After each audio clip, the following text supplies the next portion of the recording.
In the depths of Kenya's jails, countless men endure unimaginable suffering. Nimetupa miaka, nikaumia kimwili. Familia yangu mahali wangekuwa hapo awali wangekuwa mbali kama singefungwa. Ningekuwa mbele kama wanaume wale wengine. Stripped of their dignity, these men face the harshest realities of prison life: overcrowding, violence, and a never-ending sense of hopelessness. For some, this torment is compounded by the knowledge that they are innocent, falsely accused of a crime they did not commit.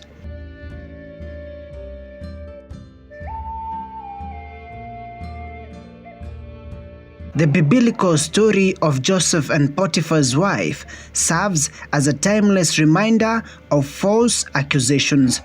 Joseph, a man of integrity, was falsely accused of attempted rape by Potiphar's wife after he resisted her advances.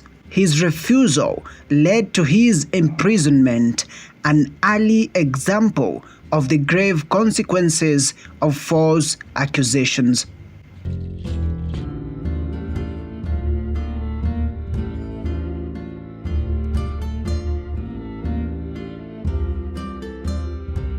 How is rape defined under Kenyan law, and in what instances can anyone be convicted of the crime? What is the punishment imposed? In an earlier interview, Vivian Mwende, an advocate of the High Court, explains. It is provided for under Section 3 of the Sexual Offences Act. You need to show that there was no consent. You need to show that this person, the consent was forced. You need to show that this person, in fact, it was intentional and unlawful act, that you forced this person to have a forced penetration with you. That you need to show. If the prosecution is not going to show that, then we are going to have this person acquitted. In terms of sexual harassment, you need to give facts, you need to give evidence. The organization, which I believe that most people are actually doing, and as per the law, requiring the organizations to have a sexual harassment policy under Section 6, then they need to show that there is fact, there is evidence on this particular day, and I reported the first time, I reported the second time, this is what this person has been doing. Probably there are these text messages. Now that we're living in an era of social media, this person probably has been sending text messages in my Facebook account or in my Instagram page. If you do not show this, then the court is not going to be convinced. You can choose the Employment and Labor Relations Court. You can be awarded damages. But in terms of the sexual harassment, then this person is going to be charged with not less than 3 years imprisonment and not less than 100,000 in fine. Rape is arguably the most detestable and controversial of the existing violent crimes. This could be why people could find a reason to press false allegations for revenge and other ulterior motives.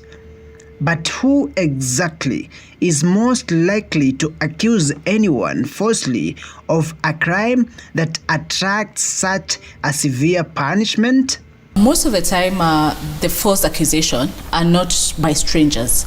So it's people that you have relationship with. They are either family members, because there must be a motive behind the false accusations. So sometimes it's a relationship gone foul, where they will go now and say he raped me, and yet it's their relationship that has broken down. Sometimes it's just a family feud that has arisen, and somebody decides, I'm going to fix you. So they decide. I think a few months ago we had a case trending where a girl came forward saying that the mother asked her to accuse the father. That is the case of Julius Wambua.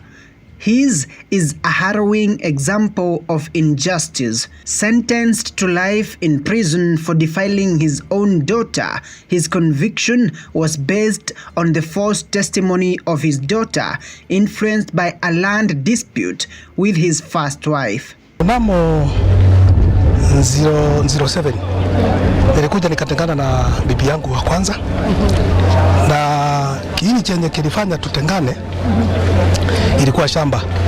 Years later, the daughter confessed, revealing the truth and leading to his exoneration after 10 years of misery.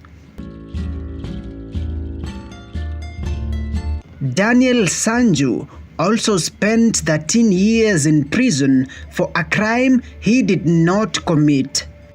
Ukiwa haujafanya kosa lolote lile la kusingiziwa, unakuwa na mawazo nyingi sana. Accused of defilement amid a family dispute over land, Sanju claimed he had never met the alleged victim.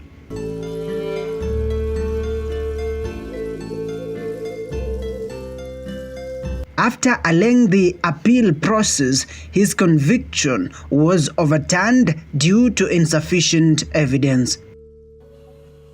Na mimi ile maisha ambaye nimeiona kule ndani, hata rafiki ambaye mtu mimi simjui mzuri sitaki, nimetupa miaka, nikaumia kimwili.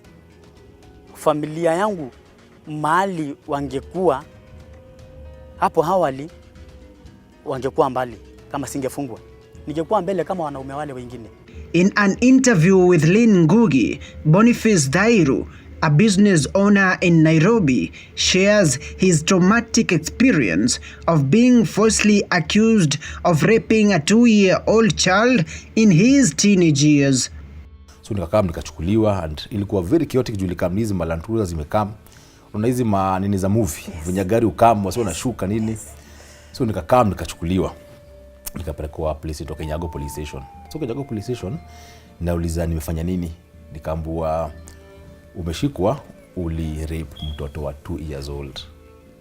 Arrested and detained for 2 weeks, Dhairu was targeted by a neighbor with ill intentions. Unable to pay a bribe demanded of 30,000 Kenya shillings, Dhairu endured a 5-year legal battle before being proven innocent. In Kenya, a conviction for rape requires substantial evidence, including medical reports, eyewitness testimonies, and other corroborative evidence. How does one beat false accusations in such a case? It's your defense counsel that will be able to counter the evidence being brought and punch holes on it. Because when it comes to criminal matters, we say you must prove beyond a reasonable doubt. If it's a false accusation, there must be something that is not adding up. So if you are able to create that doubt in the judges or the magistrate's mind, then you get away with it. But sometimes you find that when it is well planned, because sometimes it's very well planned, you are set up, things are set up, and you find yourself in that position.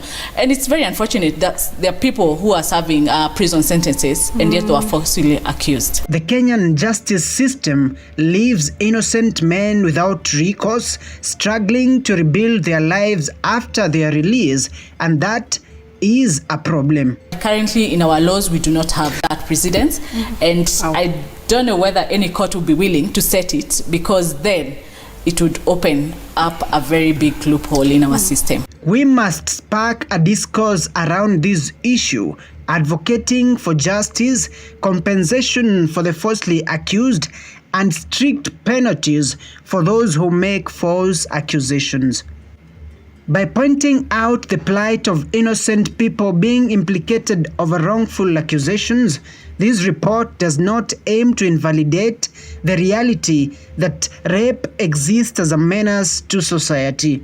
If you or someone you know is a victim of rape, please reach out through the information on the screen for support.